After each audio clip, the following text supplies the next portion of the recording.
decided to cut off the old generator bracket and use the garbage bracket that came with this kit.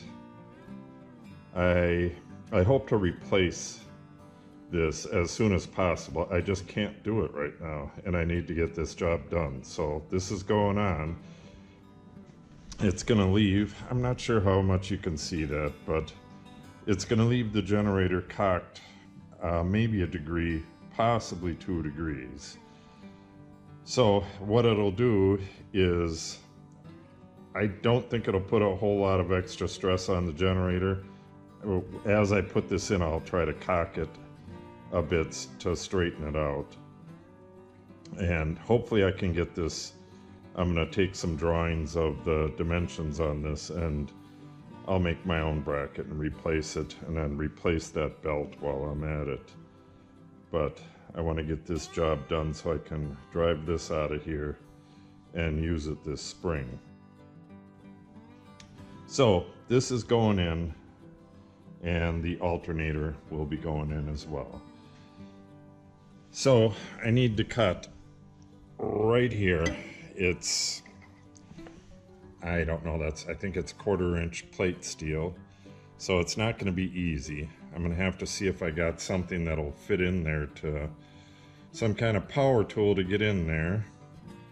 But it looks like this is in the way, and this radius arm is in the way, so not sure if I can get a power tool in there. I would hate to have to do that with a hacksaw blade. That's a lot of work. So I'll get to that in a minute. But what got cut out of yesterday's video is that you got to be sure to remove the battery cable when you're doing work on a generator, alternator, anything like that, anything electrical on a vehicle.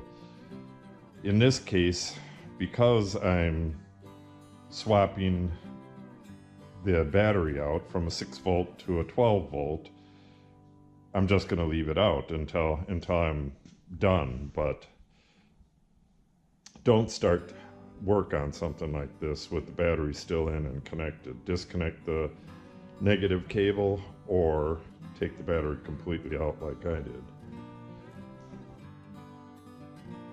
Another thing I forgot to mention is that there's an indicator light right here that's used to show when your generator is charging.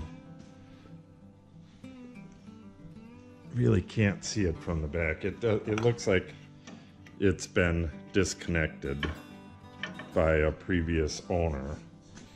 I think I'm going to hook that up to the alternator. I have my wiring diagram designed so that this is hooked up. So I'm going to take a look at that and see if I can either replace the housing with a new LED one, but it looks like it's just yeah, there's not very good light here, but back in there it looks like I can get a light inside of there, and it'll shine through there. I'll check that out too. Okay, now time to cut that bracket off. Well, I had hoped my oscillating tool would get in there, but there's just no way I can possibly get under here, but I don't want to go at it from the end here. I might be able to use this here and there in the process, but this is just going to be nasty. So far, I've tried cutting this thing by hand with a hacksaw blade. Not working. I can't even get the little hand holder for a hacksaw blade in there. The Sawzall does not work. Way too big to get in there. The only thing I've found that's cutting at all is the DeWalt oscillating tool, but I don't know how far I can get into it with this tool. I don't really want to cut into the casting here, but it's not going to make a whole lot of difference. I went and I looked at the other side, and the distance from this face to this face here is 1.5 inches, and that's what it is here with this bracket in place. So even if I do take this apart and pull this bracket out, I still have to cut it, and I don't have the correct size wrench for that. It's either 1.16 inches or 1.1 inches. I have 1.1 inches, but it feels a little sloppy, and it's a closed end only, and you can't get at this stuff with the closed end. You need a open end wrench on there, or a socket. Well, I don't have a blade for the oscillating tool that'll fit in there. They might make one. I'm gonna have to check. But I did find a 1.16 inches socket, and that is the size.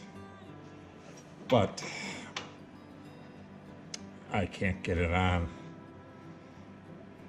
this one. I could get an open-ended wrench. I might be able to get a big crescent wrench on there.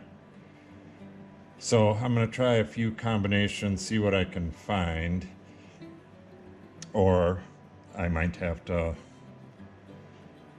go buy something. Then if I can find something that I can split this apart with, then I'm going to have to go through blocking this so that it doesn't fall apart on me. Then I'll split it apart, pull the bracket, finish this cut, put that back in, tighten them bolts back up, and that'll be that. Then I can put my crappy little bracket on here. Boy, this is turning out to be an awesome little fix. I had to get some gloves on because it's freezing out here. It is April, but it's mid-April.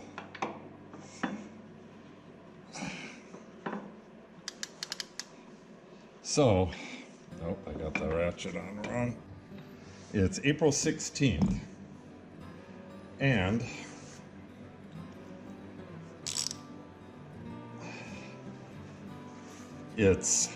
we had a blizzard the last couple days, ice storm, and it's snowing out there right now, I believe, a little bit of flurries.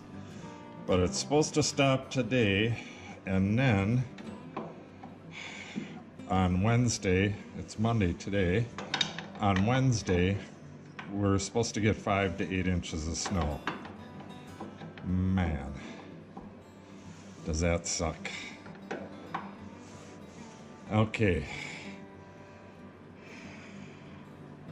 so if I can get a wrench on this, I don't know how the heck they even do that. I mean, it doesn't even look like a thin wall would get into this upper opening. But I'm gonna give it a shot.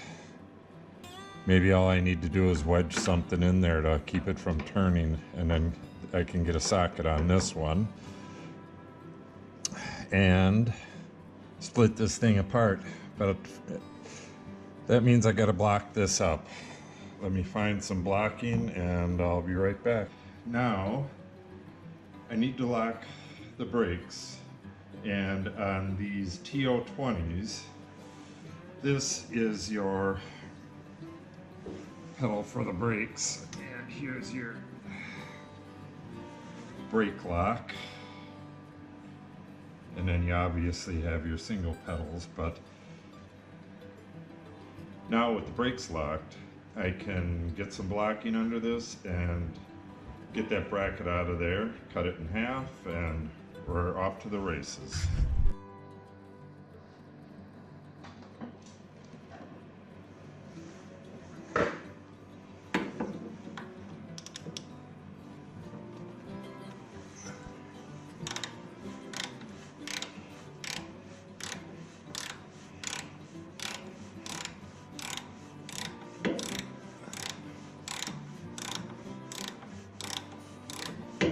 It doesn't look like that back's turning at all. Really surprised how loose these were.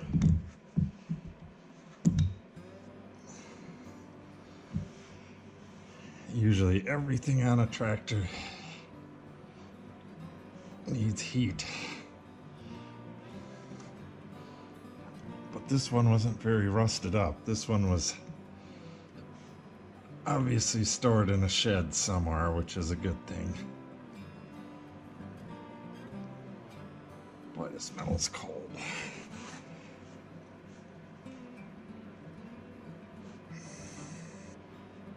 There we go. That's one in a row. Let me see if I can tap that out of there.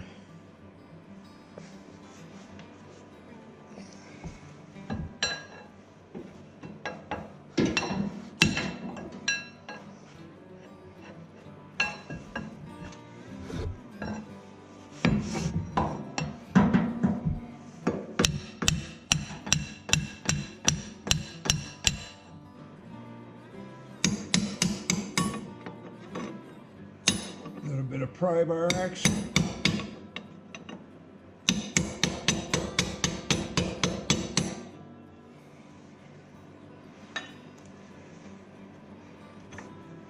All right, one down. Now for this beast.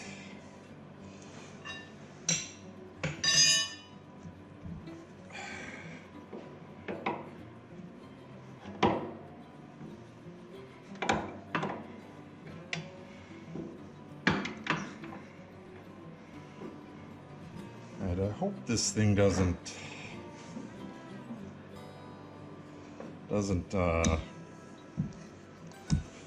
spread apart too much, you know, vertically.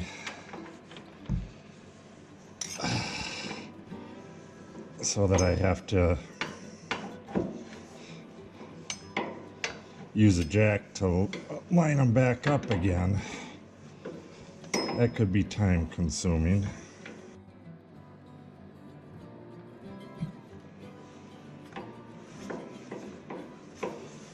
Just about there.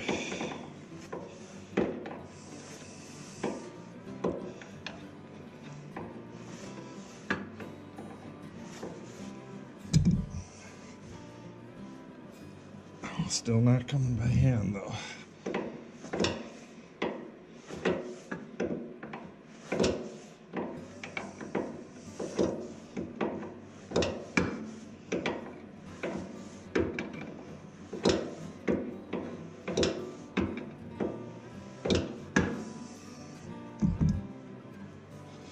Yeah, a lot of times these old tractors, the farmers would get a rattle can of paint and just paint over them bunches of times whenever they needed a touch-up. And like my other tractor, that one has the zerks all painted up and every nut and bolt is painted on. I'll be working on that one probably this summer after this one's done. That one's just for show, but I got to take all them zerks off, and that was the roof shedding. I got to take all those zerks off and replace them. I haven't driven it, but a mile or two since I've owned it.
Okay, hopefully it just stays in place. That's all it is. It's just bar stock with a nut, a square nut welded to the top part. I'm gonna take a hacksaw and cut this thing and then put it back in right away.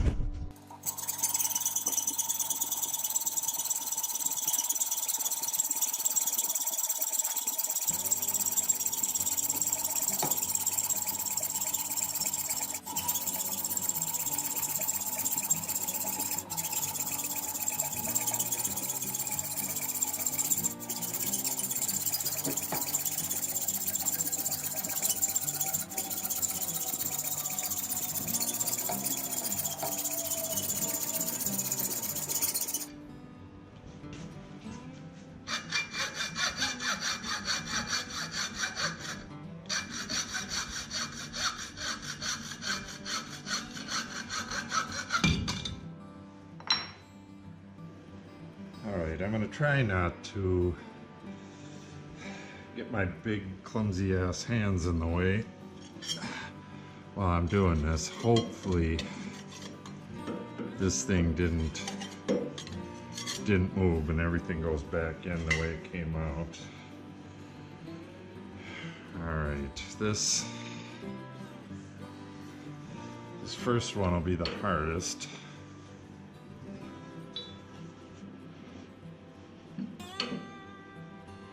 Looks like I'm gonna have to tap it in. I tap it straight in. I should be able to get that bolt through it.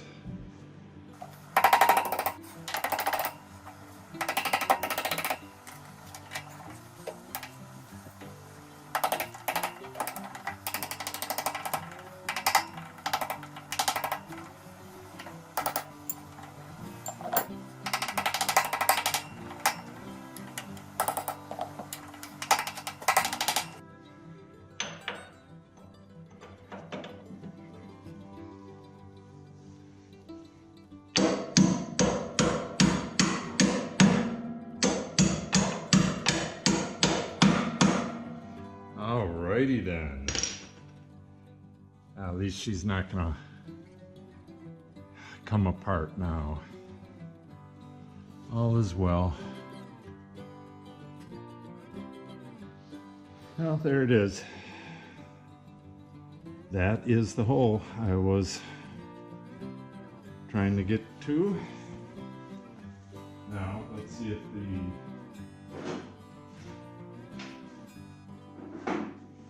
piece of garbage bracket will go on there. I'm sure it will.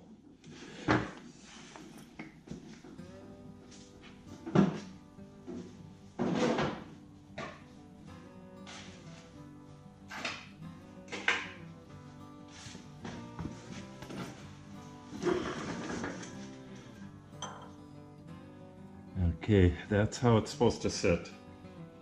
Somewhere in there, about like that.